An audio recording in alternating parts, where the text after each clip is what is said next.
बोलते हैं कि टेलीग्राम व्हाट्सएप की तरह होता है, लेकिन हमको आज तक टेलीग्राम पता नहीं चल पाया। और हमारे जैसे आदमी को ऑनलाइन आना पड़ेगा तो हम तो आफत हो गया मेरे लिए। हम देखिए रात का 2:30 बज गया था, टेंशन से ना दिमाग काम नहीं कर रहा था, क्या करे क्या नहीं, अजीब सा माहौल हो गया था। प्रॉब्लम तो सबको हो रही थी, तो हम लोगों को ये शुरुआत करनी थी। तो हमारे गांव पे मेरा दोस्त था, उसकी फोटोकॉपी की दुकान थी, छोटी सी शॉप थी फोटोकॉपी की। अब स्टूडियो कैसे बनता है भाई पता ही नहीं, तो 2 बांस लाए, ऊपर बांस लगाए, उसमें ट्यूबलाइट को रस्सी से बांध के बना दिए। अब वो शटर सामने थी, शटर गिराते थे लोग, एक लकड़ी का पलाई बनाए, उस पर पढ़ाना चालू किए। यहाँ लाइफ में क्या होता है, सोचेंगे क्या बनेंगे, क्या ख्वाहिश कुछ और चीज की रहती है।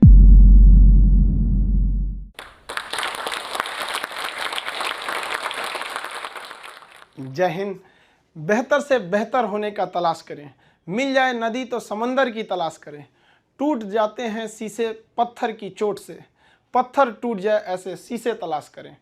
आज हम आपसे बीच में बात करते हैं अपने बचपन की कुछ कहानियों की।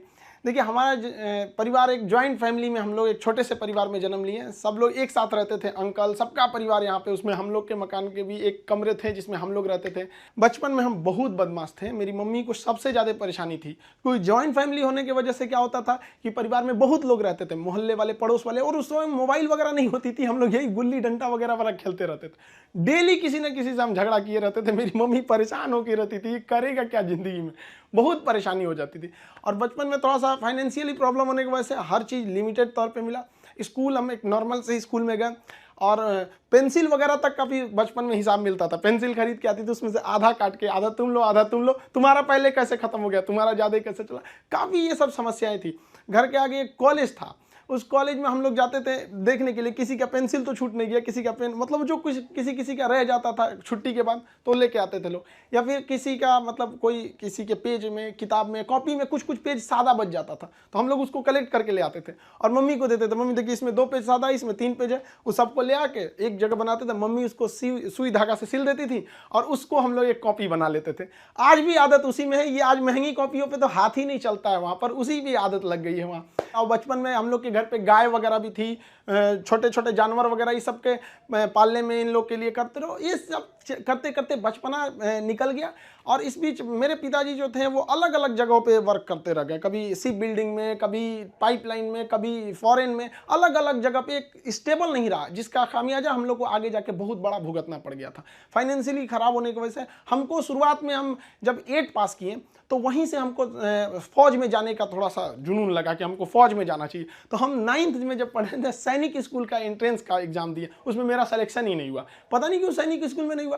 तो फिर हमने पॉलीटेक्निक का दिया, तो पॉलीटेक्निक के भी उसमें देखिए एक्चुअली क्या है कि जो एकेडमिक पढ़ाई होती है उससे थोड़ा सा बेटर होता है जो कॉम्पिटिटिव होती है। तो 8 के बाद ही सैनिक के लिए एक कॉम्पिटिटिव वाला माहौल आ गया था। फिर पॉलीटेक्निक में दिए, उसमें रैंक अच्छा नहीं आया, तो हम कहे छोड़ो, अब नॉर्मल 10th यानी मैट्रिक करते हैं, उसके बाद इंटर करते हैं। इंटर करने के बाद फिर हम लोग ने सोचा कि एनडीए का देते हैं। इस बीच AI ट्रिपल हम लोग के वक्त में होता था, AI ट्रिपल ही, उसको दिए। IIT के दिन तो हम सोए रह गए थे वहाँ। फिर एनडीए के गए सिलेक्शन के लिए, तो एनडीए में रिटन एग्जाम हुआ, वो काफ़ी ठीक ठाक था। और एनसीसी वगैरह हम लोग ने किया था, तो उससे फौज से काफ़ी ज़्यादा उससे जानने को मिल गया, कौन सा हथियार कैसे काम करता है। ये वो एक जुनून हो गया कि भाई हम लोग को ये कॉन्फिडेंस था ना कि फौज में हो जाएंगे तो ट्रेनिंग की कुछ खास जरूरत नहीं पड़ेगी। हम लोग तो इसे बहुत हद तक जानते हैं हथियारों के बारे में। सब होने के बाद वहाँ पे क्या होता है कि ये सिलेक्शन काफ़ी प्रोसीजर काफ़ी कॉम्प्लेक्स होता है। वहाँ मेडिकल जांच होती है हर चीज़ का। मेरा हाथ काफ़ी टेढ़ा है, अभी इतना टेढ़ा होने की वजह से दोनों हाथ कि मतलब अब मेडिकली आउट कर दिया जाए। अब मेडिकल आउट होने की वजह से ये सब चीज़ें सही नहीं हो सकती हैं। तो यही एक तो वही था मेरे लाइफ का। इसके आगे हमने कोई सपना ही नहीं देखा था कि हमको कुछ और भी करना है। शुरू से ही फौज में ही जाना था हमको। अब हमारे लिए तो एकदम विकट परिस्थिति हो गई, साथ ही साथ फाइनेंशियली भी दिक्कत हो गया। अब क्या करें, तो नॉर्मल एक सरकारी स्कूल से इंटर था मेरा, फिर एक नॉर्मल ग्रेजुएशन किए, ग्रेजुएशन BSc। अब इसमें फाइनेंशियली दिक्कत भी बहुत ज़्यादा आ गया। इन दिक्कत में सबसे ज़्यादा साथ दिया मेरे 3 दोस्तों ने, सोनू, पवन, हेमंत। ये 3 दोस्तों ने हमारा बहुत ज़्यादा हेल्प किया और हम सबसे खुशनसीब हैं। हम ये कह सकते हैं कि दोस्त हमें बड़ा बढ़िया मिले। तो सोनू था, पवन, हेमंत, इन लोग के पास जो पॉकेट मनी आती थी ना, तो जो घर से उसमें से काट के कुछ हमको दे देते, कुछ ये, तो हम लोग में मिलजुल के अच्छे से करते थे। तो एक साथ में हम लोग पढ़ाई करते थे। हम सबको, चारों को, हम लोगों को डिफेंस में ही जाना था।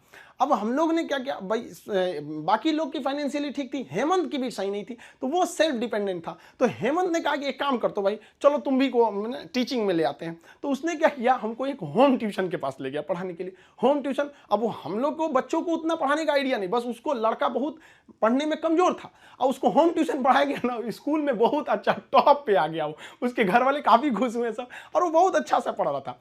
इसी बीच उसने कहा कि चलो तुम्हें एक कोचिंग में इंट्रोड्यूस करते हैं। तो एक कोचिंग में गए, वहाँ पे मतलब काफ़ी स्टूडेंट जो थे, मतलब बहुत ज़्यादा नहीं थे, नॉर्मल था कोचिंग वहाँ पे। वहाँ हम गए तो हमको फर्स्ट दिन केवल 6 लड़के मिले, और 6 लड़के में अजीब सा माहौल हो गया। वो हमको, मेरी दाढ़ी उड़ी भी नहीं थी, तो अजीब, उनको लगा कि तो हम ही लोग के बीच का है।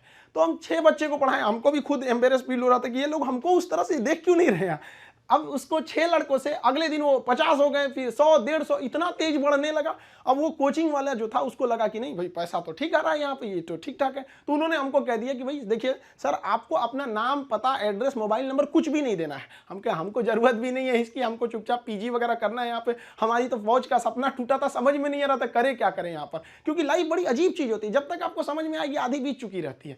यहाँ लाइफ में क्या होता है, सोचेंगे क्या, बनेंगे क्या, ख्वाहिश कुछ और चीज की रहती है, यही है जिंदगी, सबको इसी के साथ चलना रहता है। तो हमने कहा कोई बात नहीं। उन्होंने कहा कि चलो भाई, हमारा उनको नाम पता था तो टाइटल की वजह से उन्होंने खान नाम दे दिया, खान सर। धीरे धीरे वहाँ पे पढ़ाते रहे, वहाँ पे लड़के बहुत हो गए।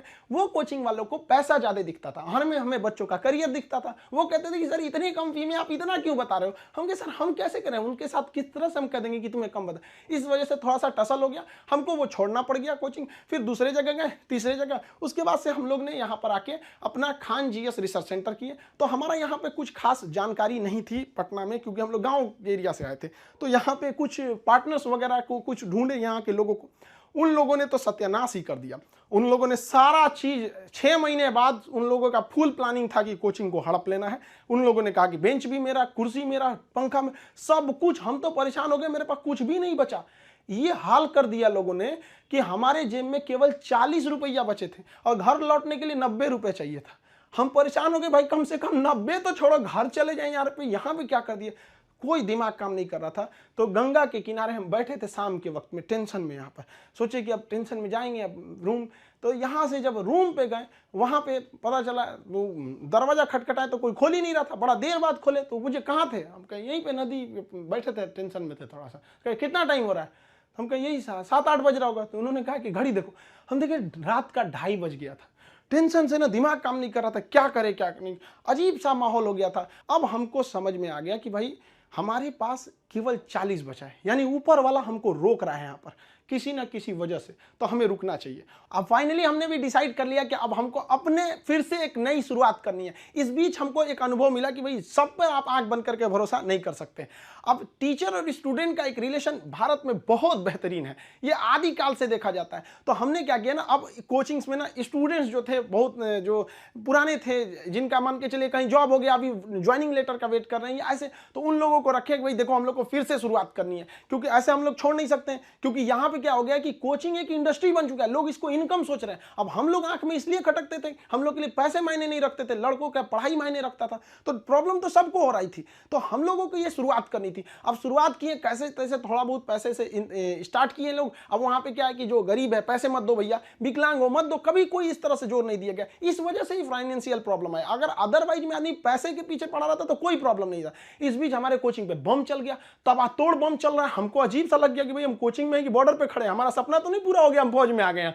दीजिए देख रहे हैं पूरा अफरा तफरी मचा हुआ है बम से।